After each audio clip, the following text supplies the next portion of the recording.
शांताकारं भुजंगशयनं पद्मनाभं सुरेशं विश्वाधारं गगनसदृशं मेघवर्णं शुभांगं लक्ष्मीकान्तं कमलनयनं योगिभिर्ध्यानगम्यं वन्दे विष्णुभवभयहरं सर्वलोकैकनाथम्।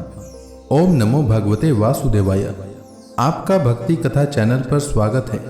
आपका दिन शुभ और मंगलमय हो। आज दिनांक 30 अप्रैल और दिन गुरुवार है। आज वैशाख शुक्ल पक्ष की चतुर्दशी तिथि है। आज सूर्योदय का समय सुबह 5:41 और सूर्यास्त शाम 6:56 पर होगा। ब्रह्म मुहूर्त रहेगा सुबह 4:15 से सुबह 4:58 तक और अभिजीत मुहूर्त रहेगा सुबह 11:52 से दोपहर 12:45 तक। वही राहु काल दोपहर 1:58 से दोपहर 3:37 तक रहेगा। आइए सुनते हैं वैशाख मास कथा का आज का अध्याय। श्री सुखदेव जी कहते हैं, परीक्षित, जब राजा बलि ने इंद्रपुरी को घेर लिया तब इंद्र ने बृहस्पति जी के पास जाकर उनसे कहा, भगवान, मेरे पुराने शत्रु बलि ने इस बार युद्ध की बहुत बड़ी तैयारी की है। मुझे ऐसा जान पड़ता है कि हम लोग उनका सामना नहीं कर सकेंगे। पता नहीं किस शक्ति से इनकी इतनी बढ़ती हो रही है। मैं देखता हूं कि इस समय बलि को कोई भी किसी प्रकार से रोक नहीं सकता। वे प्रलय की आग के समान बढ़ गए हैं और जान पड़ता है मुख से इस विश्व को पी जाएंगे, जीभ से 10 दिशाओं को चाट जाएंगे और नेत्रों की ज्वाला से दिशाओं को भस्म कर देंगे। आप कृपा करके मुझे बतलाइए कि मेरे शत्रु की इतनी बढ़ती का, जिसे किसी प्रकार भी दबाया नहीं जा सकता, क्या कारण है? इसके शरीर, मन और इंद्रियों में इतना बल और इतना तेज कहां से आ गया है कि इसने इतनी बड़ी तैयारी करके चढ़ाई की है? देव गुरु बृहस्पति जी ने कहा, इंद्र, मैं तुम्हारे शत्रु बलि की उन्नति का कारण जानता हूं। ब्रह्मवादी भृगुवंशियों ने अपने शिष्य बलि को महान तेज देकर शक्तियों का खजाना बना दिया है। सर्वशक्तिमान भगवान को छोड़कर तुम या तुम्हारे जैसा और कोई भी बलि के सामने उसी प्रकार नहीं ठहर सकता जैसे काल के सामने प्राणी। इसलिए तुम लोग स्वर्ग को छोड़कर कहीं छिप जाओ और उस समय की प्रतीक्षा करो जब तुम्हारे शत्रु का भाग्य चक्र पलटे। इस समय ब्राह्मणों के तेज से बलि की उत्तरोत्तर वृद्धि हो रही है। उसकी शक्ति बहुत बढ़ गई है। जब यह उन्हीं ब्राह्मणों का तिरस्कार करेगा तब अपने परिवार परिकर के साथ नष्ट हो जाएगा। बृहस्पति जी देवताओं के समस्त स्वार्थ और परमार्थ के ज्ञाता थे। उन्होंने जब इस प्रकार देवताओं को सलाह दी तब वे स्वेच्छानुसार रूप धारण करके स्वर्ग छोड़कर चले गए। देवताओं के छिप जाने पर विरोचन नंदन बलि ने अमरावती पुरी पर अपना अधिकार कर लिया और फिर तीनों लोकों को जीत लिया। जब बलि विश्व विजयी हो गए तब शिष्य प्रेमी भृगुवंशियों ने अपने अनुगत शिष्य से 100 अश्वमेध यज्ञ करवाए। उन यज्ञों के प्रभाव से बलि की कीर्ति कौमुदी तीनों लोकों से बाहर भी 10 दिशाओं में फैल गई और वे नक्षत्रों के राजा चंद्रमा के समान शोभायमान हुए। ब्राह्मण देवताओं की कृपा से प्राप्त समृद्ध राज्य लक्ष्मी का वे बड़ी उदारता से उपभोग करने लगे और अपने को कृत्य सा मानने लगे।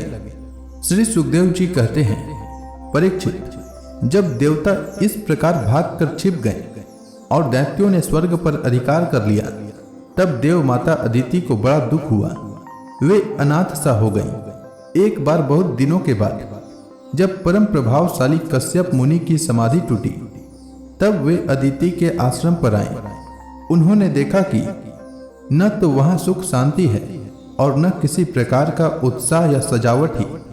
परीक्षित, जब वे वहां आकर आसन पर बैठ गए और अदिति ने विधि पूर्वक उनका सत्कार कर लिया तब वे अपनी पत्नी अदिति से, जिसके चेहरे पर बड़ी उदासी छाई हुई थी, उससे बोले, कल्याणी, इस समय संसार में ब्राह्मणों पर कोई विपत्ति तो नहीं आई है। धर्म का पालन तो ठीक ठीक होता है। काल के कराल गाल में पड़े हुए लोगों का कुछ अमंगल तो नहीं हो रहा है? प्रिय, गृहस्थाश्रम तो जो लोग योग नहीं कर सकते उन्हें भी योग का फल देने वाला है। इस गृहस्थाश्रम में रहकर धर्म, अर्थ और काम के सेवन में किसी प्रकार का विघ्न तो नहीं हो रहा है। यह भी संभव है कि तुम कुटुंब के भरण पोषण में व्यग्र रही हो, अतिथि आए हों और तुमसे बिना सम्मान पाए ही लौट गए हों। तुम खड़ी होकर उनका सत्कार करने में भी असमर्थ रही हो, इसी से तो तुम उदास नहीं हो रही हो। जिन घरों में आए हुए अतिथि का जल्द से भी सत्कार नहीं किया जाता और वे ऐसे ही लौट जाते हैं, वे घर अवश्य ही गिद्धड़ों के घर के समान हैं।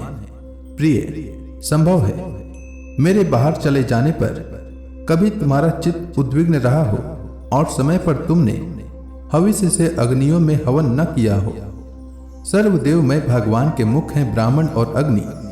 गृहस्थ पुरुष यदि इन दोनों की पूजा करता है तो उसे उन लोकों की प्राप्ति होती है जो समस्त कामनाओं को पूर्ण करने वाले हैं।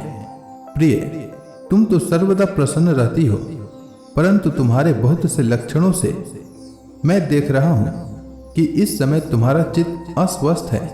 तुम्हारे सब लड़के तो कुशल मंगल से हैं ना?